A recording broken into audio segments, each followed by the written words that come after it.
If you got something that says you didn't do this robbery, this is your chance to talk to us. Okay, good cop. No, usually I'm the prick. You look like the prick. I am.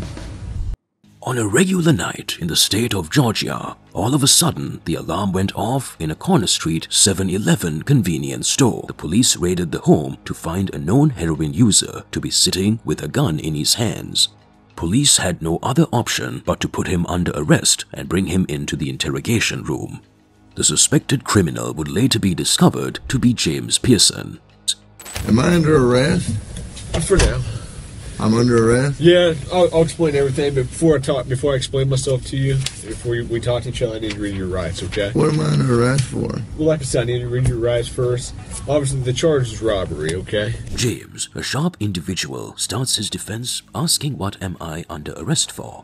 He clearly knows that the police have to tell you what they are arresting you for, or at least show you a warrant. Now, going forward with the law, James knows that if you are not officially being arrested or detained, you are not obligated to answer any of the questions the police throw at you or even stay. Realistically, you should be free to go. On the other hand, if you are being arrested and the police need to make it clear to you, you have the right to request an attorney or lawyer. The following information gives you the best possibility to stop any manipulation or trickery from the police if they ever try to convict you, hence creating the best defense tactic.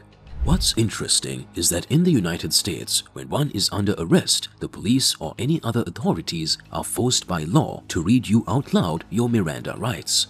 Remember those? I'm sure you have heard them hundreds of times in movies. You have the right to remain silent. Anything you say and will be used against you in a court of law. But listen very carefully to what the police officer stated instead. You have the right to remain silent. Anything you say can and will be used against you in the court of law. You have the right to talk to a lawyer for advice before we question you. If you cannot afford to hire a lawyer and you want one, a lawyer will be provided for you. If you decide to answer questions now without a lawyer present, you'll still have the right to stop answering questions at any time. Does that make sense? You've probably heard these before, haven't you? The following points mentioned are extremely crucial, and suspects are usually so terrified over the threat of going to jail that they don't even pay attention to the meanings of the words. It's probably because of the fact that they are mentioned so often in Hollywood films that we don't realize the severity of their meanings. But the reality is that the following Miranda rights were created to protect the criminals or ones accused of the crimes. If we concentrate on the exact words, we see the officer did not mention that you can request an attorney, thus meaning if you are arrested, it is against the law for them to continue questioning you. Therefore, it is your constitutional right. The officer then tries to make a comment about a crime that James had committed years ago. This is all psychological to already make him feel as if he is a bad person. Also, to show James that we, the police officers, are better human beings than you. Additionally, this specific questions places the officer in a dominant position. Do you understand your rights? Do you understand your rights, Jeff? Yes or no? You understand? We're getting paid more than you are, so we can sit here for a long time, man. I just need you to answer me yes or no. Do you understand your rights? Let's get through that question. Do you understand what I read you? Did you comprehend what I read you? Now, this is the part of the story that we clearly see how smart James is. Look how he is sitting mute, acting as if no one is there. The cop then decides to slowly sit back, responding to James physically that he has all day. And if that James answers or not, he won't be going anywhere. Nor will he be bothered by James's response. Now remember, the officer is also a very clever and tactically an intelligent person. Look at the questions he now starts to ask and listen to James' response. Quickly, James takes over the police and places himself in a dominant position, just destroying the officer mentally. If you got something that says you didn't do this robbery, this is your chance to talk to us. Okay, good cop. No, usually I'm the prick. You look like the prick. I am. If we are talking about power hierarchy, James just demolished the officer and took over the power kingdom. I'm not asking if you want to talk to me at this point. I just wanted to know, do you understand what I read to you? So am I under arrest? Yes, you're under arrest. Get me back to the cell. I don't talk to you motherfuckers. Okay. Here you go. With the officer's response, James, being as clever as he is, showed the proper behavioral response given that the cop said he's under arrest, meaning James is under no obligation to speak. James is aware that the officers have no information against him. He just realized that if they had any evidence, they would not even try to talk to him for a second. James just went mute, forcing the officers to take him back to his jail cell. But the officers were not going to give up that easy. After about 3 hours, they walk him back for another try. You wanted a Coke? Yeah. You go. They offer him a Coke, showing that, hey, we are on your side. Then James asks a very awkward question. We'll pop it open, or you need me to? I need methadone. You need methadone?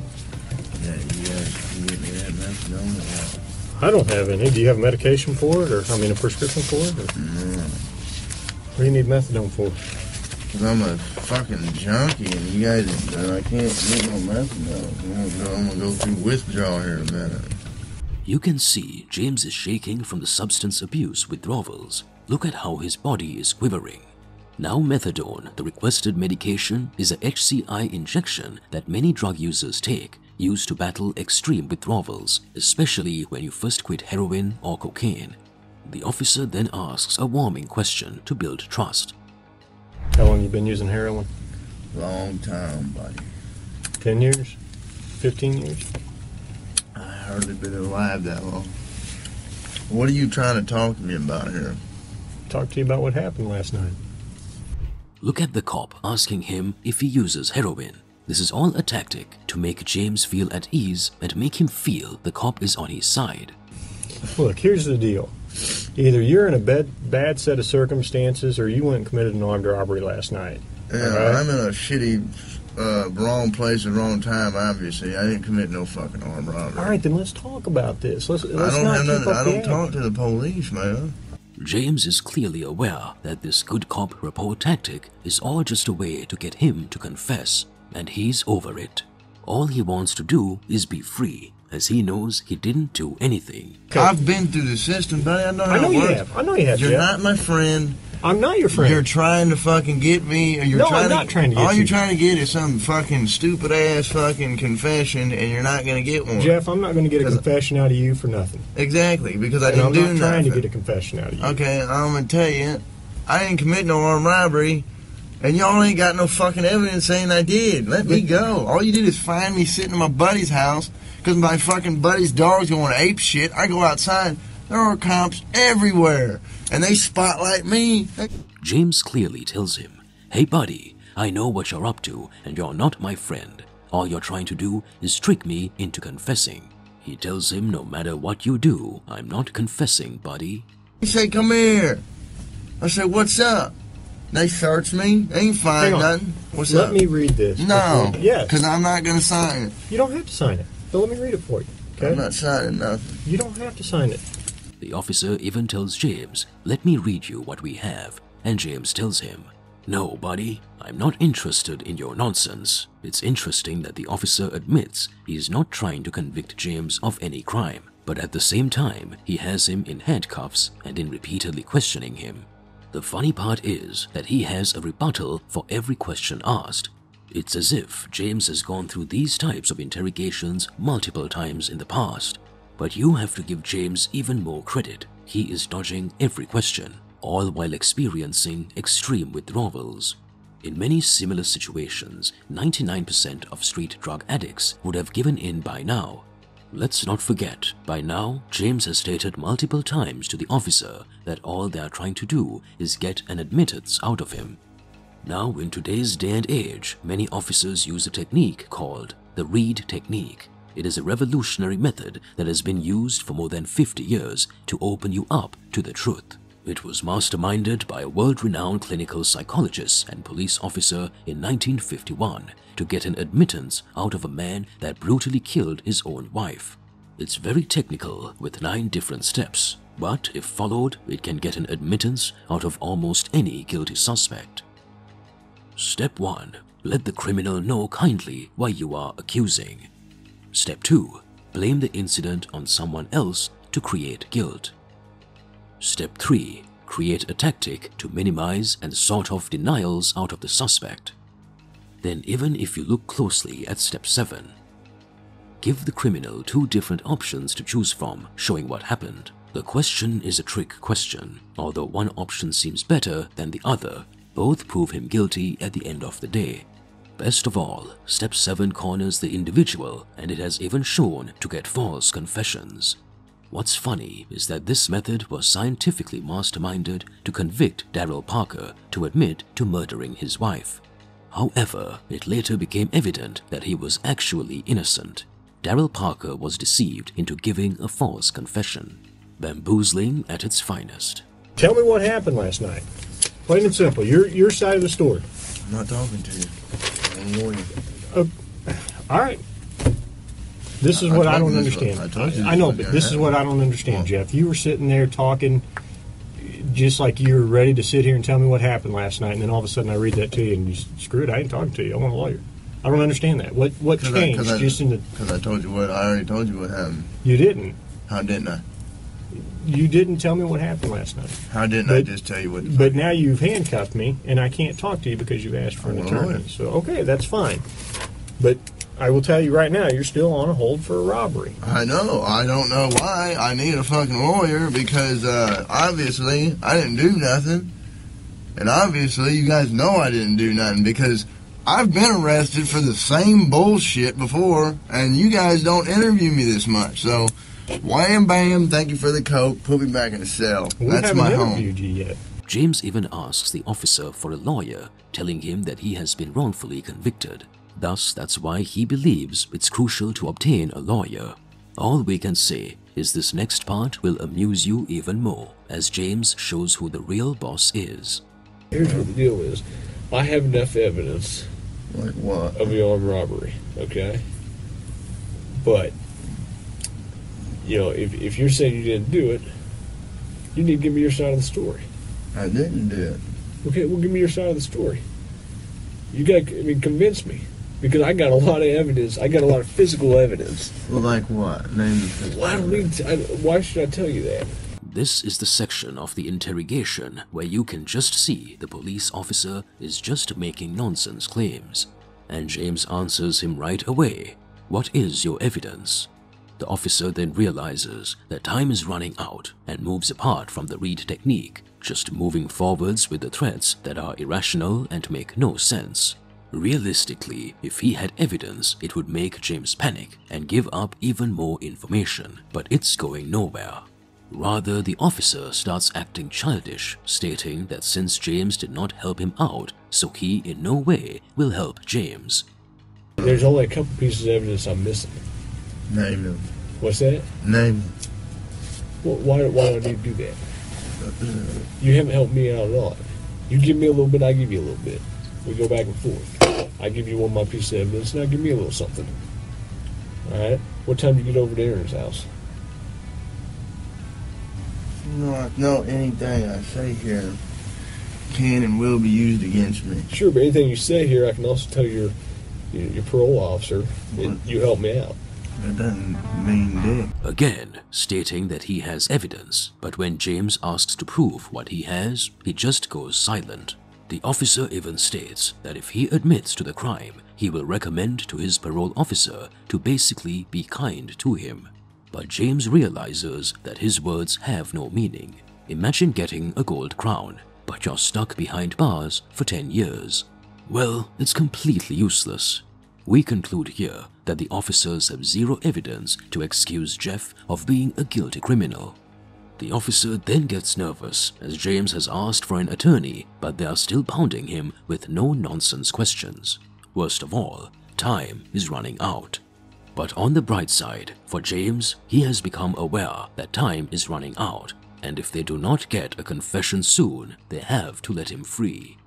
Look at the video for the next 5 minutes. James denies, and denies every statement out of the cop's mouth. From the weapon used, tactics to accepting a plea bargain, the officer even psychologically manipulates him of how terrible being back in jail would feel like. They even get desperate and tell him that in prison he won't have any drugs to use, causing even more horrific withdrawal symptoms. But look at James. He remains calm as he realizes the interrogation is almost over. Done, man. Fuck this. I'm not even answering. All this shit that I just said is gonna be fucking written in the discovery now, right? What? You haven't said nothing. I mean, every little stupid thing that you've asked me, dude, is gonna be in the discovery. I'm not even going to do discovery. The prosecutor is. Okay. So, you halfway know the system, how things work, we halfway don't. Am I right? I half-ass know Yeah. that the only reason I came up here is to get a fucking Coke. Okay. And I got it.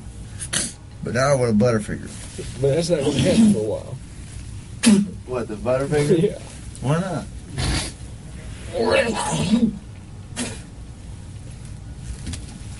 I need to go to the hospital. I'm coughing up blood. Okay. Let's go to the hospital. Unfortunately, the situation gets worse for James as he starts to get really sick. You can see that the withdrawals become serious and he is starting to lose consciousness. James even requested to go to the hospital as his health is deteriorating. This video is a pure example of what withdrawals do to a man.